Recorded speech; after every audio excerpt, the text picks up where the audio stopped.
Praise the Lord. ന്യായാധിപന്മാർ 13-ാം അധ്യായം 1 മുതൽ 25 വരെയുള്ള തിരുവചനങ്ങൾ. ഇസ്രായേൽ മക്കൾ പിന്നെയും യഹോവയ്ക്ക് അനിഷ്ടമായുള്ളത് ചെയ്തു. യഹോവ അവരെ 40 സംവത്സരത്തോളം ഫെലിസ്ത്യരുടെ കയ്യിൽ ഏൽപ്പിച്ചു. എന്നാൽ ദാൻ ഗോത്രത്തിലുള്ളവനായി സോരാധ്യനായ ഒരു പുരുഷനുണ്ടായിരുന്നു. അവന് മനോഹ എന്നു പേർ. അവൻ്റെ ഭാര്യ മച്ചിയായിരിക്കൊണ്ട് പ്രസവിച്ചിരുന്നില്ല. ആ സ്ത്രീക്ക് യഹോവയുടെ ദൂതൻ പ്രത്യക്ഷനായി അവളോട് പറഞ്ഞത്, നീ മച്ചിയല്ലോ, പ്രസവിച്ചിട്ടുമില്ല. എങ്കിലും നീ ഗർഭം ധരിച്ചൊരു മകനെ പ്രസവിക്കും. ആകയാൽ നീ സൂക്ഷിച്ചു കൊള്ളുക. വീഞ്ഞും മദ്യവും കുടിക്കരുത്, അശുദ്ധമായതൊന്നും തിന്നുകയുമരുത്. നീ ഗർഭം ധരിച്ചൊരു മകനെ പ്രസവിക്കും. അവൻ്റെ തലയിൽ ക്ഷൗരക്കത്തി തൊടുവിക്കരുത്. ബാലൻ ഗർഭം മുതൽ ദൈവത്തിന് നാസീറായിരിക്കും. അവൻ ഇസ്രായേലിനെ ഫെലിസ്ത്യരുടെ കയ്യിൽ നിന്ന് രക്ഷിപ്പാൻ തുടങ്ങും. സ്ത്രീ ചെന്ന് ഭർത്താവിനോട് പറഞ്ഞത്, ഒരു ദൈവപുരുഷൻ എൻ്റെ അടുക്കൽ വന്നു. അവൻ്റെ ആകൃതി ഒരു ദേവദൂതൻ്റെ ആകൃതി പോലെ അതിഭയങ്കരമായിരുന്നു.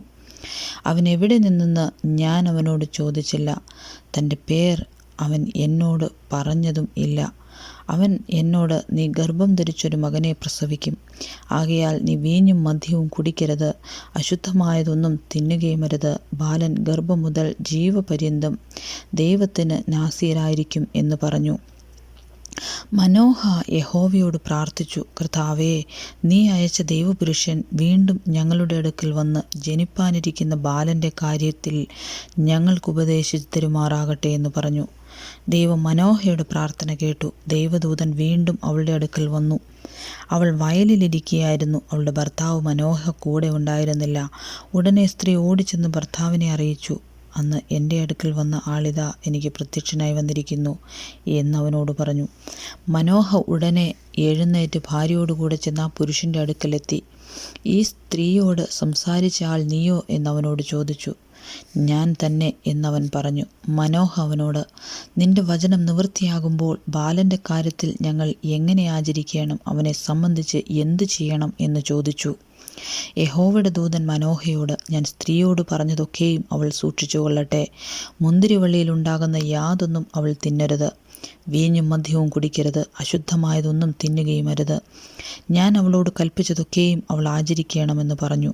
മനോഹ യഹോവയുടെ ദൂതനോട്, ഞങ്ങളൊരു കോലാട്ടിൻകുട്ടിയെ നിനക്കായി പാകം ചെയ്യും വരെ നീ താമസിക്കണമെന്ന് പറഞ്ഞു. യഹോവയുടെ ദൂതൻ മനോഹയോട്, നീ എന്നെ താമസിപ്പിച്ചാലും ഞാൻ നിന്റെ ആഹാരം കഴിക്കുകയില്ല. ഒരു ഹോമയാഗം കഴിക്കുമെങ്കിൽ അത് യഹോവയ്ക്ക് കഴിച്ചുകൊള്ളുക എന്ന് പറഞ്ഞു. അവൻ യഹോവയുടെ ദൂതൻ എന്ന് മനോഹ അറിഞ്ഞിരുന്നില്ല. മനോഹ യഹോവയുടെ ദൂതനോട്, നിന്റെ വചനം നിവൃത്തിയാകുമ്പോൾ ഞങ്ങൾ നിന്നെ ബഹുമാനിക്കേണ്ടതിന് നിന്റെ പേരെന്ത് എന്ന് ചോദിച്ചു. യഹോവയുടെ ദൂതൻ അവനോട്, എൻ്റെ പേർ ചോദിക്കുന്നതെന്ത്? അത് അതിശയമുള്ളത് എന്ന് പറഞ്ഞു. അങ്ങനെ മനോഹ ഒരു കോലാട്ടിൻകുട്ടിയെയും ഭോജനയാഗത്തെയും കൊണ്ടുവന്ന് ഒരു പാറമേൽ യഹോവയ്ക്ക് യാഗം കഴിച്ചു.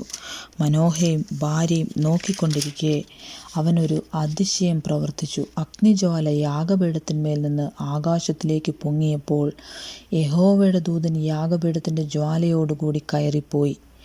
മനോഹയും ഭാര്യയും കണ്ട് സാഷ്ടാംഗം വീണു. യഹോവയുടെ ദൂതൻ മനോഹയ്ക്കും ഭാര്യയ്ക്കും പിന്നെ പ്രത്യക്ഷനായില്ല. അങ്ങനെ അത് യഹോവയുടെ ദൂതനെന്ന് മനോഹ അറിഞ്ഞു. ദൈവത്തെ കണ്ടതുകൊണ്ട് നാം മരിച്ചു പോകും എന്ന് മനോഹ ഭാര്യയോട് പറഞ്ഞു.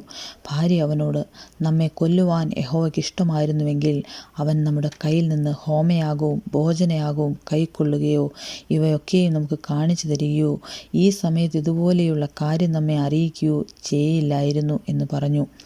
അനന്തരം സ്ത്രീ ഒരു മകനെ പ്രസവിച്ചു. അവന് ശിംശോൻ എന്ന് പേരിട്ടു. ബാലൻ വളർന്നു. യഹോവ അവനെ അനുഗ്രഹിച്ചു. സോരയ്ക്കും എസ്തായോലിനും മധ്യയുള്ള മഹനേദാനിൽ നിന്ന് യഹോവയുടെ ആത്മാവ് അവനെ ഉദ്യമിപ്പിച്ചു തുടങ്ങി. ആമേൻ.